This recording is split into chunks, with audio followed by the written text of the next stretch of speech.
एक छोटी सी चिड़िया अपने परिवार के साथ एक नए पेड़ पर आ गई। यह पेड़ बहुत ही सुंदर था और उस पर कई रंगीन पत्ते थे। चिड़िया ने उस पेड़ को अपने नए घर के रूप में चुन लिया। वह और उसका परिवार बहुत खुश थे क्योंकि यहाँ पर उन्हें बहुत सारी चीजें मिलने वाली थी। चिड़िया ने शुरुआत में पेड़ के ऊपर की ऊंचाई पर एक छोटा सा घर बनाया। उसने उसे अपने परिवार के सदस्यों के लिए सुविधाजनक बनाया था। परंतु वक्त के साथ चिड़िया के परिवार में और भी चिड़ियाघर बढ़ गई। चिड़िया ने अपने परिवार के लिए एक बड़ा और खूबसूरत घर बनाने का फैसला किया। वह अपने घर को और भी सुंदर और आरामदायक बनाने के लिए पेड़ के ऊपर और भी ऊंचाई पर बनाने का निर्णय लिया। चिड़िया ने अपने नए घर की तैयारी की और घर बनाने के लिए लकड़ी इकट्ठे के लिए जंगल की तरफ निकल पड़ी। तभी जंगल में एक कौवा एक पेड़ पर मिल गया। दोनों ने एक दूसरे को देखा और दोस्ती करने का फैसला किया। चिड़िया ने कहा, इस जंगल में मैं नई आई हूँ, इस जंगल के बारे में मुझे कुछ भी नहीं पता है। क्या हम साथ में घर बना सकते हैं? कौवा ने मुस्कुराया और कहा, हाँ बिल्कुल, हम दोनों मिलकर एक खूबसूरत घर बनाएंगे। दोनों ने मिलकर सोचा कि उनका घर कैसा होना चाहिए। चिड़िया ने कहा, मुझे घर बनाने के लिए कुछ पत्ते और लकड़ियाँ चाहिए जो मुझे ऊपर तक ले जा सके।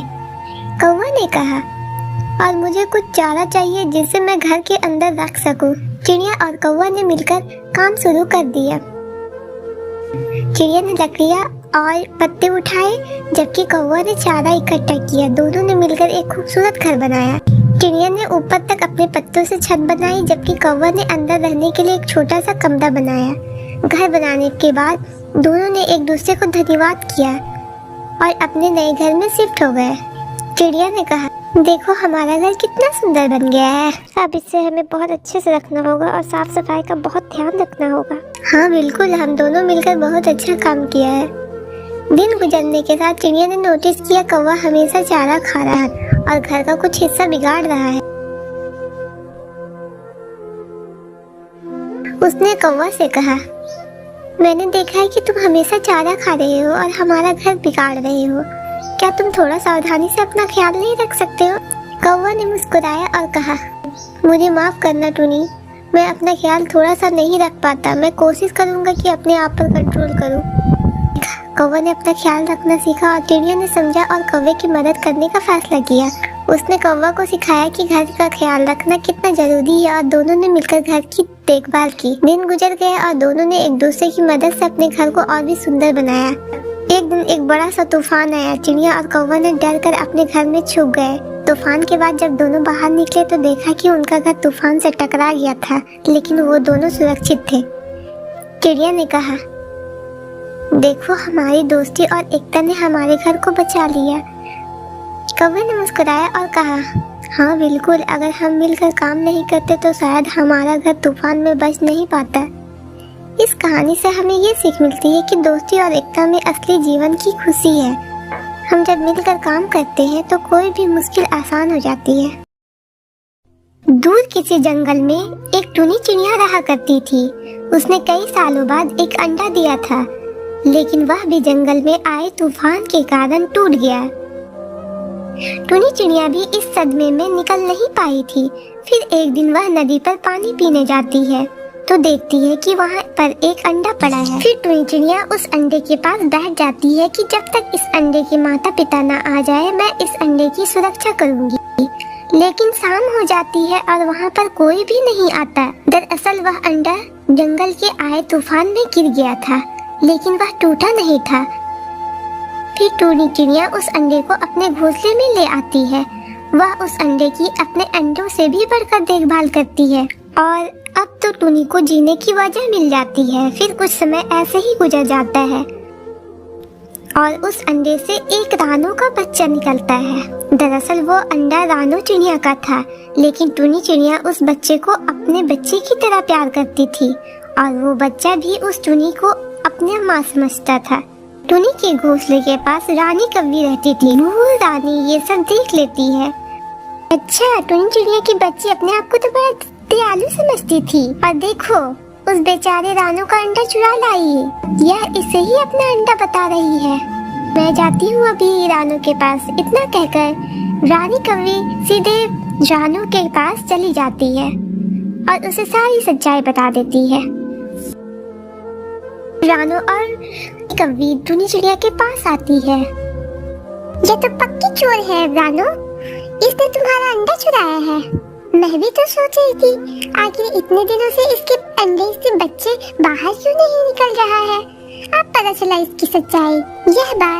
यह हमसे क्यों छिपा रही थी। तभी टुनी चिड़िया कहती है यह सच है, इसलिए आपको यह सच नहीं बता रही थी कि कहीं कोई मेरा बच्चा मुझसे छीन ना ले।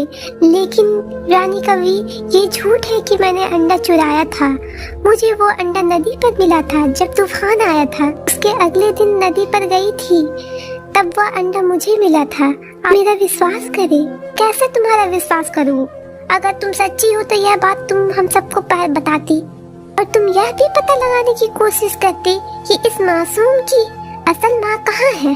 तुम्हें जरा भी दया नहीं आई कि इसकी माँ पर क्या गुजर रही होगी।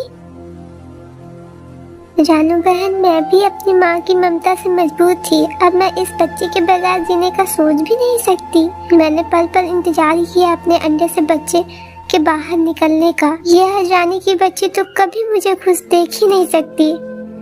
रानू बहन, प्लीज आप यहाँ से चले जाएं। मैं आपके आगे हाथ जोड़ती हूँ। मैं मर जाऊंगी, मेरे बच्चे के बगैर नहीं जी पाऊंगी। नहीं, ऐसे कैसे चले जाएं? ऐसे कैसे चले जाएं? रानू, तुम अपने बच्चे को छोड़कर बिल्कुल नहीं जाना। उठाओ अपना ये बच्चा। मैं भी तो देख लूँ कि टोनी की बच्ची तुम्हें बच्चा लेने से कैसे रुकती है। अगर यह ऐसे नहीं मानेगी तो मैं जंगल के और पक्षियों को इकट्ठी करूंगी।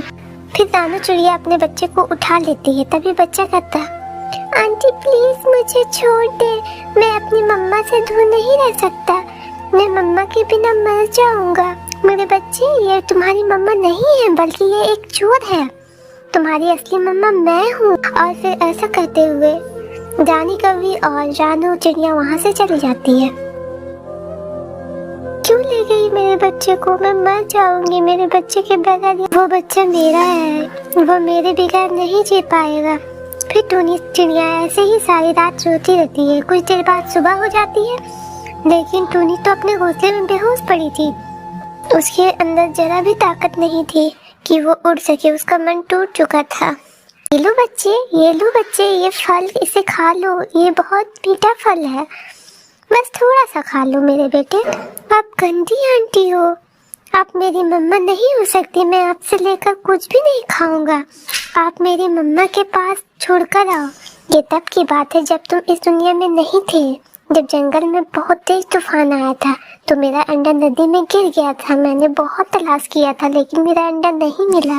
तुम उसी अंडे से निकले हो, तुम मेरे बच्चे हो, मैं तुम्हारी मम्मा हूँ। अगर वो चिड़िया तुम्हारे बगैर नहीं रह सकती तो मैं बेटा भला बताओ मैं कैसे रह सकती हूँ तुम्हारे बगैर। रानू उस बच्चे को बहुत समझाती है, लेकिन वो बच्चा ना ही कुछ खा रहा था और ना ही कुछ पी रहा। वह कुछ भी समझने के लिए तैयार नहीं था।